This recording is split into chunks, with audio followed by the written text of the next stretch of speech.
Well, Ukrainian President Volodymyr Zelensky told the Associated Press that if they were to lose Bakhmut, he'll be forced to compromise with Putin. He said, quote, "Our society will feel tired. Our society will push me to have to compromise with them."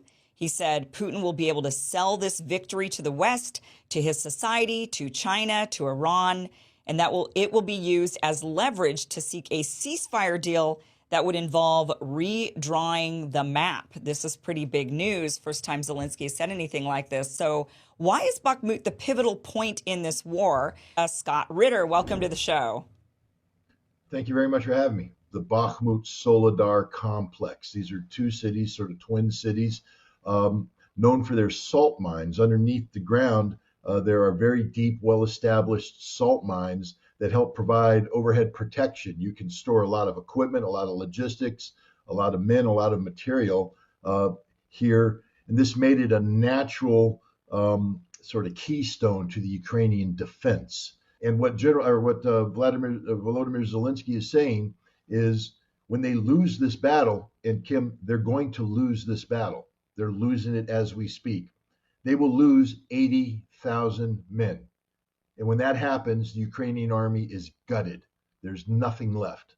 And they are a defeated army and a defeated nation. There will be no counteroffensive. Why? Because the entire Ukrainian, the major proportion of the Ukrainian offensive power is committed to the Bakhmut battle. They're all going to die. The equipment is going to be destroyed. And when that happens, Zelensky will have to surrender. And that's what he's saying. He's going to have to accept terms of surrender that forever redraw the map of Ukraine, that these four territories that Russia annexed back in September, plus Crimea, will forever be Russia. Zelensky's going to have to cede some constitutional issues dealing with denazification. His military will have to be gutted. All of the NATO equipment that we've been providing will have to be either destroyed, turned over to the Russians, or returned to NATO.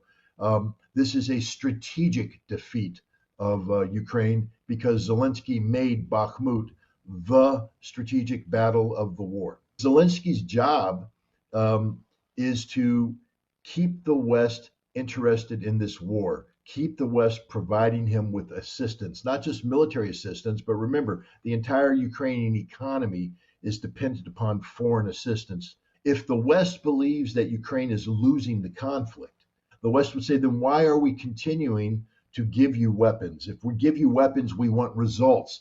So Zelensky has said, the result I want is a victory at Bakhmut, and he's poured everything into that. And if he loses, he will have lost face, the West will have lost confidence, and he will be compelled to basically agree to whatever terms the Russians put on the table. The narrative from the Western nations has been, we're not going to stop arming you until we push Russia back. We can't afford to lose this war. This entire time, I mean, what many of us have suspected is that Zelensky's really just a puppet of the West, that he's on orders from whatever Western nations want, that he's not really operating on the behalf of his or in the best interest of his country, or maybe even what he wants himself. He might be, who knows? Like, I've thought maybe he's feeling threatened. Maybe there's some Western leaders that say, do it or else, you're the guy that we have set up for this position.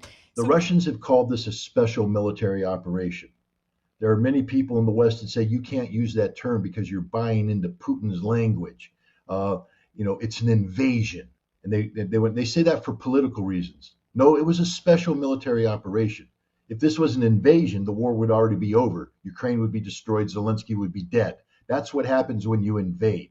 A special military operation was designed to get Ukraine to the negotiating table. Russia never wanted this war. Russia didn't want this outcome. And when they were compelled to intervene militarily, they wanted the quickest possible resolution to this conflict, a negotiated settlement. And remember, on 1 April in Istanbul, Russia was ready to sign a peace treaty that would have allowed Ukraine to retain Zaporizhia, Kherson, their dignity, hundreds of thousands of lives, tens of millions of refugees. None of this would have happened, but the West stopped it.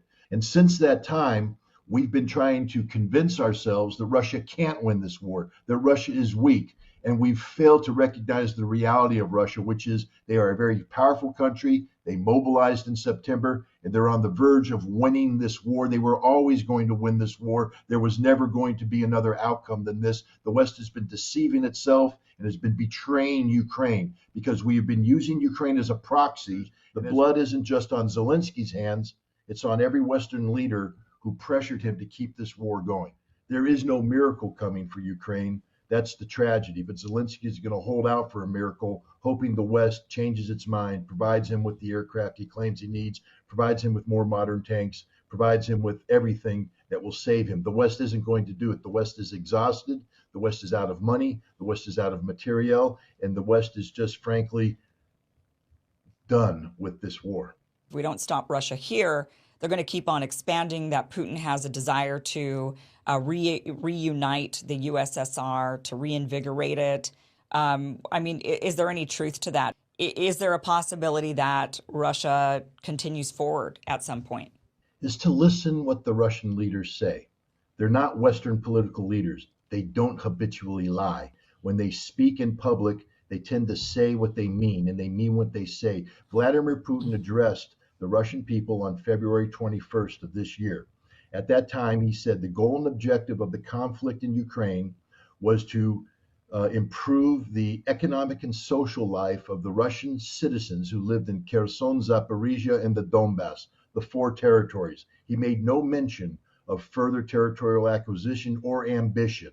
He simply wants to bring peace to the Russian people. That's what his objective has always been, and that's what it will continue to be. They are going to finish this war, but when they finish this war, they will be satisfied with bringing a higher quality of life to all Russian citizens, including the newly minted citizens of territory. Ukraine will not be under threat if Ukraine promises not to threaten Russia. Remember, it was Ukraine that decided they wanted to join NATO. It was Ukraine that allowed NATO to rebuild their army to threaten the Donbass to kill Russians. It was Ukraine that shelled Russian civilians in the Donbass, killing hundreds of children, thousands of civilians.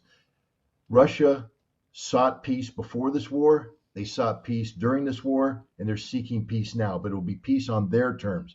There is no intention on the part of Russia to do anything that Zelensky or anybody else has said. This is part of the Zelensky tactic of instilling fear in the West so that they continue to support his conflict against Russia in Ukraine. It's a failed theory, a failed strategy, because the West no longer believes that Ukraine can prevail in this conflict. All Russia wants are the Russian territories.